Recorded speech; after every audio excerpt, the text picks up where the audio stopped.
नाही, दर सोमवार शुक्रवार या ठिकाणी विविध विषय घेऊन नागरिक येतात. मग मेट्रो कार शेडचे विषय असतील, ॲडमिशनचे असतील, पुनर्विकासाच्या संबंधी झालेली फसवणूक असेल, असे विविध अंगी विषय जे आहेत ते या ठिकाणी हक्काने घेऊन येतात आणि आम्ही सोडवण्याचा प्रयत्न करतो. मोघरपाडा हा जो भाग आहे, या भागामधले जे शेतकरी आहेत त्यांचा विरोध डेव्हलपमेंटला नाही, परंतु त्यांच्याकडे जी त्या ठिकाणी ते वर्षानुवर्षे शेती करतायत, तर त्याचं त्यांना काय परतावा देणार, काय मोबदला देणार, याच्याकरता ही शेतकरी जे आहेत ते त्रस्त आहेत. आत्ताच 4 दिवसापूर्वी माझ्याकडे 250-300 महिला पुरुष सगळे शेतकरी भूमिपुत्र जे आहेत यांनी माझ्याकडे धाव घेतली होती आणि त्यांनी त्यांचं जे दुखणं आहे, त्यांची जी मागणी आहे, त्यांनी सांगितलं की आम्हाला कारशेड नको असं आमचं अजिबात म्हणणं नाही, परंतु आम्हाला न्यायाने त्याचा मोबदला पण मिळाला पाहिजे. आणि जे आपण सह्याद्री वर जी बैठक झाली त्या बैठकीमध्ये जे ठरलं त्या अनुषंगाने आम्हाला मिळालं पाहिजे, एवढीच त्यांची रास्त आणि किमान मागणी आहे.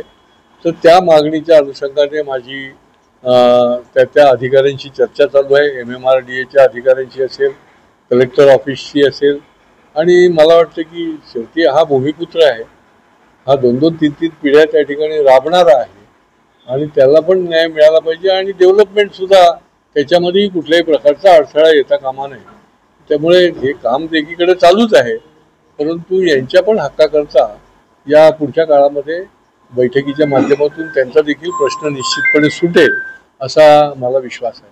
सर, मनसेने भूमिका घेतली आहे, मराठी सक्ती मराठी भाषेला इंग्रजी शाळांमध्ये 3रा क्रमांक येत असेल तर आम्ही शासनाने भूमिका घेतलेली आहे.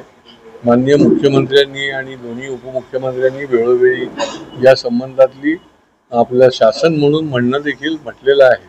आणि मराठीचा कुठेही त्याला दूर टाकलं जाणार नाही, मराठीचा दुरावा केला जाणार नाही, मराठीचा अवमान होणार नाही आणि मराठीलाच सर्वप्रथम प्राधान्य दिलं जाईल, या भूमिकेमध्ये आम्ही देखील आहोत.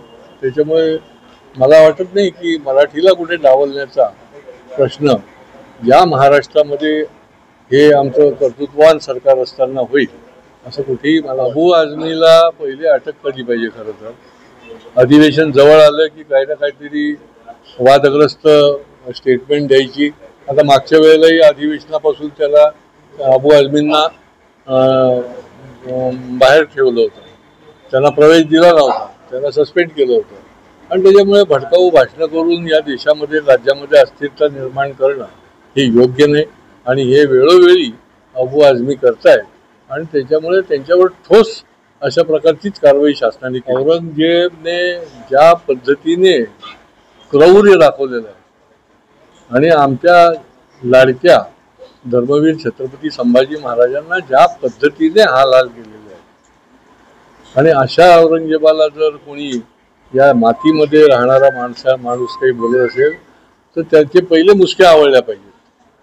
अशा प्रकारे आमच्या महापुरुषांना की ज्यांनी या देशाच्या करता आणि स्वराज्याकरता या ठिकाणी कठोर अशा प्रकारचं काम केलं, अशा संभाजी महाराजांच्या म्हणजे ज्यांनी संभाजी महाराजांना हाल केले, अशा या औरंग्याला त्याची वकिली करणाऱ्यांना पहिले आतमध्ये टाकलं पाहिजे आणि कायद्यात देखील बदल करून कठोर अशा प्रकारचं शासन त्या ठिकाणी केलं पाहिजे.